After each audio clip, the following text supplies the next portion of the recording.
तुमचं आपल्या चॅनलवर स्वागत आहे। आज मी तंदुरी आलू पराठा बनवला। तुम्हीही अशा पद्धतीने पराठा बनवून बघा, खूप छान आहे। हा व्हिडिओ नक्की बघा, आवडला तर सबस्क्राईब नक्की करा।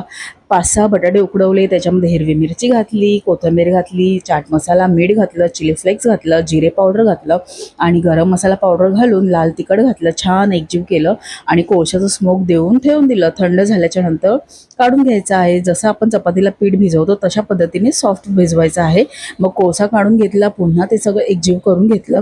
बटाटा खिसूनच घ्यायचा आहे, कारण बटाटा आता नवीन येतो ना, त्याच्यामुळे तो असं स्मॅश होत नाही जास्त। ते असे कितीही केलं तरी स्मॅशरने तरी ते तसेच राहतात, मध्ये बटाटा असं मध्ये मध्ये येतो, त्यामुळे ते पराठा व्यवस्थित होत नाही।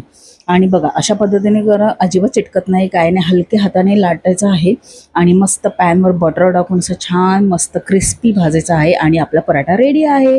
तुम्ही नक्की करून बघा आणि चॅनलवरती सबस्क्राईब करा, लाईक करा, जाता जाता